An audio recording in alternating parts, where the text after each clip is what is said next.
तो आज हम लोग पिछले लेक्चर में हम लोगों ने देखा था मौलिक अधिकार फंडामेंटल राइट्स को। फंडामेंटल राइट में हम लोगों ने आर्टिकल 12, 13 और समानता के अधिकार 14 से 18 को देख लिया था। और आज हम लोग स्वतंत्रता के अधिकार को देखेंगे जो आर्टिकल 19 से लेके 22 तक है। समानता के अधिकार में हम लोग सबसे पहले 19 में देखते हैं। तो 19 में हम लोगों को कुछ व्यक्तिगत अधिकार दिए गए हैं।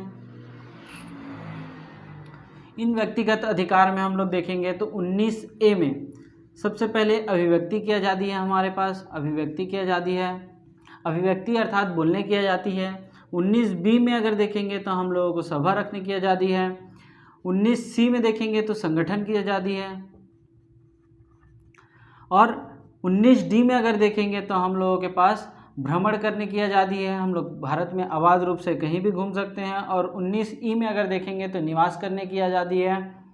और 19E के बाद F को अगर देखेंगे तो संपत्ति अर्जन की आज़ादी है, जो कि संपत्ति अर्जन की आज़ादी है, जो कि 44वां संविधान संशोधन 44वां संविधान संशोधन 1978 को 1978 में इसे हटा करके, यहाँ से हटा करके 300A विधि के अधिकार में ले गया, अर्थात कानूनी अधिकार बना दिया गया था। फिर हम लोग देखेंगे तो 19G को देखेंगे तो ये हमको व्यापार तथा व्यवसाय करने की आज़ादी देता है। सबसे पहले अगर देखेंगे तो 19A में अभिव्यक्ति मतलब बोलने की आज़ादी है। बोलने के बाद हम लोगों को सभा करने की आज़ादी है। सभा अगर बन गया तो हम लोग संगठन बना सकते हैं। संगठन बना करके कहीं घूमना चाहें तो घूम सकते हैं, मतलब भ्रमण करने की आज़ादी है। घूमते घूमते अगर कोई जगह पसंद आ गया तो हम लोगों को वहाँ रहने की आज़ादी है, मतलब निवास करने की आज़ादी है। फिर उसके बाद निवास करेंगे तो हम लोगों को व्यापार करने की भी आज़ादी है, मतलब वहाँ पर हम लोग कुछ ना कुछ व्यवसाय कर सकते हैं। संपत्ति के अर्जन को हम लोग यहाँ से हटा दिए, मतलब अर्थात हम लोगों को 19 में 6 प्रकार के अधिकार दिए गए हैं, 19F को हटा करके। अभिव्यक्ति में अगर देखेंगे तो अभिव्यक्ति की आज़ादी यहीं बस बोलने की आज़ादी है, या फिर प्रेस की स्वतंत्रता है, या फिर राइट टू रिजेक्शन है, और फिर राष्ट्रगान या राष्ट्रगीत को अगर हम लोग समय पे गा सकते हैं। ये सब की आज़ादी हम लोगों को देता है। प्रेस की स्वतंत्रता हो गई। राइट टू रिजेक्शन का मतलब हो गया कहीं अगर चुनाव हो रहा है और चुनाव में अगर देखेंगे तो कोई भी कैंडिडेट अगर हमको पसंद नहीं है तो वहाँ पर नोटा दबाने की आज़ादी है, मतलब नोटा अगर हम लोग दबाना चाहे तो नोटा दबा सकते हैं। ये नोटा जो है सबसे पहले 2013 में छत्तीसगढ़ के बस्तर वाले विधानसभा चुनाव में लाया गया था। अब सभा करने की आज़ादी देखेंगे तो सभा करने की आज़ादी में हम लोगों के पास शांतिपूर्ण धरना देने की आज़ादी। धरना का मतलब यहाँ पास हो गया उग्र रूप से धरना नहीं दे सकते, हम लोगों को शांतिपूर्ण रूप से धरना देने की आज़ादी है। उसके बाद यहाँ पर देखेंगे तो संगठन मतलब राजनीतिक दल बनाने की आज़ादी है। यहीं पर हम लोगों के पास राजनीतिक दल बनाने की आज़ादी है। भ्रमण में देखेंगे तो भ्रमण भारत में अबाध रूप से, भारत में कहीं भी अबाध रूप से हम लोग घूम सकते हैं। और निवास में भी देखेंगे तो भारत में ऑल ओवर इंडिया में हम लोग कहीं भी रह सकते हैं। पहले जम्मू और कश्मीर में हम लोग नहीं रह सकते थे, परंतु अब वो केंद्र शासित प्रदेश बन जाने के बाद हम लोग वहाँ भी रह सकते हैं। और व्यापार में देखेंगे तो व्यापार में अब हम लोगों को गांजा नहीं बेचना है। व्यापार में अवैध रूप से जो भी कारोबार है उसको नहीं करना है, मतलब वैध रूप से ही कारोबार को करना है। फिर से देखेंगे तो अभिव्यक्ति मतलब बोलने की आज़ादी है। फिर सभा रखने की आज़ादी है। संगठन बनाने के बाद घूमना चाहें तो घूम सकते हैं। घूमते घूमते कोई जगह पसंद आ गया तो हम लोग वहाँ रह सकते हैं। और रहने के बाद हम लोग को व्यापार करने की आज़ादी है। अगर हम लोग देखेंगे यहाँ पर अभिव्यक्ति की आज़ादी, तो अभिव्यक्ति की आज़ादी 19A जो है ये परमानेंट नहीं है। परमानेंट नहीं दैट मीन्स क्या है, आपातकाल में ये खत्म हो सकता है। आपातकाल में ये खत्म हो सकता है। आपातकाल में देखेंगे तो ये युद्ध वाला भी हो सकता है, युद्ध हो सकता है, या फिर इंटरनल आपातकाल हो सकता है, या फिर बाह्य आपातकाल हो सकता है। तो युद्ध और बाह्य आपातकाल के समय में ये तो अपने आप खत्म हो जाएगा, मतलब ये पूरी तरह से खत्म हो जाएगा। और इंटरनल मतलब आंतरिक आपात में अगर देखेंगे तो आंतरिक आपात में राष्ट्रपति के अनुमति से ये वाला चीज़ क्या होगा, खत्म होगा। अब आ जाते हैं हम लोग 20 पे। आर्टिकल 20 हम लोगों को आर्टिकल 20, दोष सिद्धि के विरुद्ध संरक्षण प्रदान करता है। दोष सिद्धि के विरुद्ध संरक्षण, दोष सिद्धि के विरुद्ध संरक्षण या फिर protection against convicted for any offence. यहाँ पर देखेंगे तो हम लोगों के पास ये अधिकार है कि कोई भी क्राइम अगर कर रहे हैं तो उसके उस क्राइम का सज़ा जो है बाद में ना बना हो, मतलब कानून बाद में ना बना हो, कानून उसी समय, कानून बाद का कानून इसमें लागू, बाद का कानून लागू नहीं होगा। दूसरे में अगर देखेंगे तो हम लोगों के पास ये अधिकार है कि एक क्राइम के लिए हम लोगों को बार बार वही, मतलब बार बार सज़ा ना सुनाया जाए, एक क्राइम के लिए बार बार सज़ा नहीं सुनाई जा सकती। तीसरा में हम लोगों को स्वयं के विरुद्ध गवाही देने के लिए, स्वयं के विरुद्ध गवाही देने के लिए कोई बाध्य नहीं कर सकता, स्वयं के विरुद्ध गवाही देने के लिए कोई भी बाध्य नहीं कर सकता। मतलब दोष सिद्धि के संरक्षण से हम लोगों को अधिकार है। कन्विक्टेड मतलब protection against convicted for any offence में हम लोगों के पास अधिकार है कि बाद का कानून लागू नहीं होगा, मतलब वो पहले जो कानून बना है उसी कानून के हिसाब से हम लोगों को सज़ा सुनाई जाएगी, बाद का कानून लागू नहीं होगा। दूसरे में हम लोगों को बार बार सज़ा, मतलब एक ही अपराध के लिए बार बार सज़ा सुनाई नहीं जा सकती। स्वयं के विरुद्ध गवाही देने के लिए हम लोगों को कोई भी बाध्य नहीं कर सकता। अब हम लोग देख लेते हैं आर्टिकल 21 को। आर्टिकल 21 में अगर हम लोग देखेंगे तो प्राण एवं दैहिक स्वतंत्रता हम लोगों को दिया गया है। आर्टिकल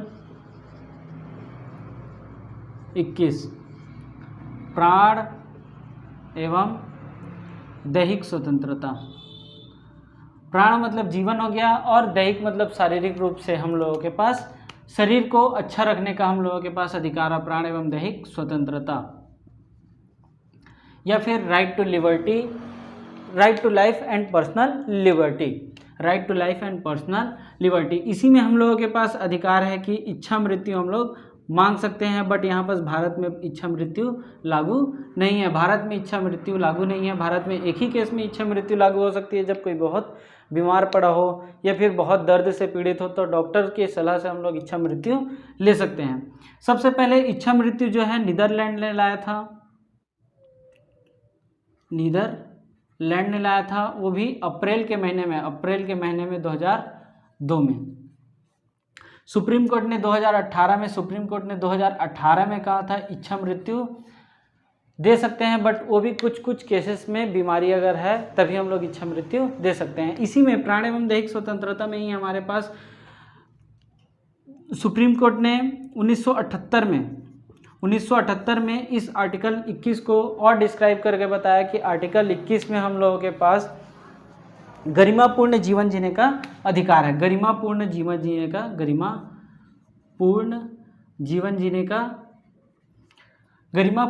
जीने के लिए हम लोगों को सबसे पहले शिक्षा भी चाहिए, तो शिक्षा का अधिकार 21A में रखा गया था, जो कि शिक्षा का अधिकार था, जिसमें हम लोग 6 से लेकर 14 वर्ष के बच्चों को हम लोग मतलब शिक्षा, 6 से 14 वर्ष के बच्चों को शिक्षा का अधिकार है, मतलब वो इस एज के बीच, इस एज में शिक्षा लेने के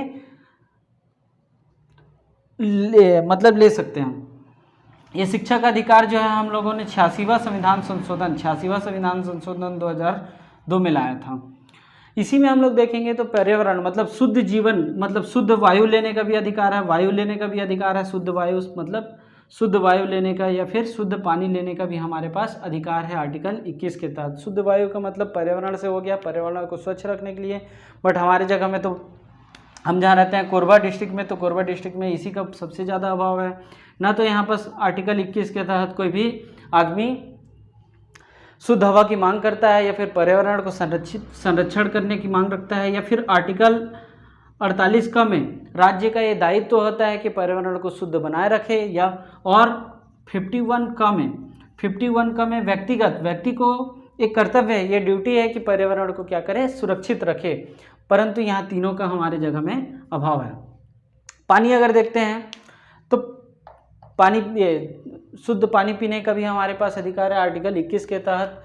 और यहाँ पर देखेंगे तो हेल्थ इशू के कारण अगर हम लोगों को विदेश जाना है, हेल्थ इशू के कारण अगर विदेश जाना है तो इसके लिए हम लोगों के पास वीज़ा भी मिल जाएगा, यही आर्टिकल 21 के तहत। आर्टिकल 22 को अगर हम लोग देखते हैं,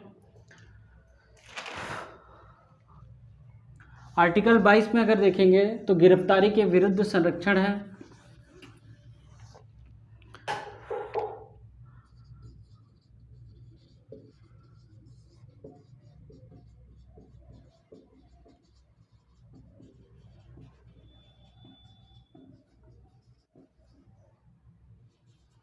गिरफ्तारी के विरुद्ध संरक्षण, protection against arrest, protection against arrest. इसी में हम लोगों के पास ये अधिकार है कि हम लोग क्या कर सकते हैं, मतलब 24 घंटे के भीतर, अगर पहले तो हम लोगों को कोई गिरफ्तार करने आ रहा है तो हम लोगों को वारंट दिखाना, वारंट, बिना वारंट के हम लोगों को कोई गिरफ्तार नहीं कर सकता। दूसरा 24 घंटे के अंदर, 24 घंटे के अंदर हम लोगों को कहाँ न्यायालय ले जाना है, मतलब पुलिस वाले अगर हम लोगों को गिरफ्तार कर लिए तो 24 घंटे के अंदर हम लोगों को न्यायालय में पेश करना पड़ेगा।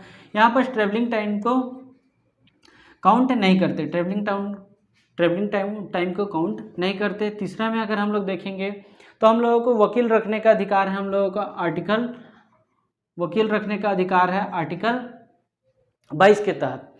और ये सब अगर देखेंगे तो यहाँ पर एनिमी एलियंस, मतलब विदेशी नागरिक वो भी जिसके पास जो हमारे एनिमी हो, मतलब दुश्मन देशों से कोई आए नागरिकों के लिए ये अधिकार खत्म हो जाते हैं।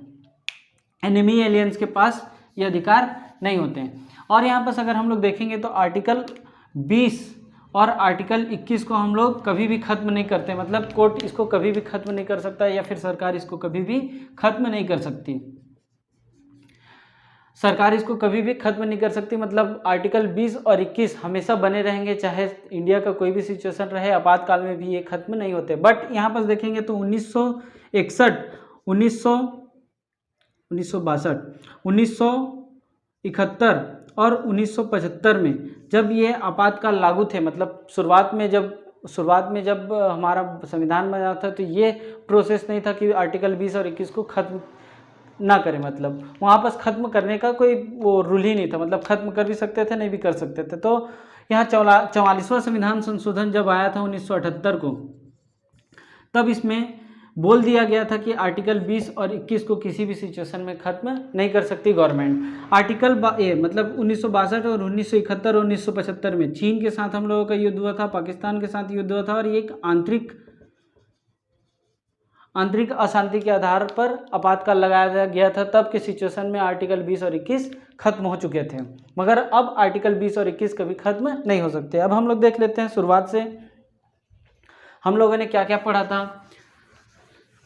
सबसे पहले फंडामेंटल राइट्स में अगर हम लोग देखेंगे तो 12 में पढ़े थे राज्य की परिभाषा, 12 में हम लोगों ने परिभाषा पढ़ा था राज्य की परिभाषा। 13 में हम लोगों ने कानून का अल्पीकरण पढ़ा था, आर्टिकल 13 में कानून का अल्पीकरण। न्यायिक समीक्षा इसी के आधार पर होती है। आर्टिकल 14 में हम लोगों ने कानून के समक्ष समानता पढ़ा था, कानून के समक्ष समानता। और यहाँ पर आर्टिकल 15 में हम लोगों ने पढ़ा क्या चीज़, सामाजिक समानता, सामाजिक समानता। 16 में हम लोगों ने पढ़ा लोक नियोजन में समानता, लोक नियोजन में समानता। यहाँ पर हम लोगों ने आरक्षण वगैरह को भी देखा था। यहाँ पर मैं कल एक चीज़ बताना भूल गया था कि जब यहाँ पर पदोन्नति में भी आरक्षण लागू हो गया, पदोन्नति में आरक्षण 1995 से लागू हुआ था। और आर्टिकल 17 में हम लोगों ने देखा था तो अस्पृश्यता का अंत देखा था, अस्पृश्यता का अंत। और आर्टिकल 18 में उपाधियों का अंत देखा, उपाधियों का अंत देखा। और 19-20 तो अभी हम लोगों ने पढ़ा। 19 में हम लोगों ने देखा क्या चीज़, व्यक्तिगत स्वतंत्रता। 20 में दोष सिद्धि के विरुद्ध स्वतंत्रता। 21 में प्राण एवं दैहिक स्वतंत्रता। और 22 में गिरफ्तारी के विरुद्ध स्वतंत्रता। आई होप आप लोगों को ये वीडियो समझ आ रहा होगा। Thank you.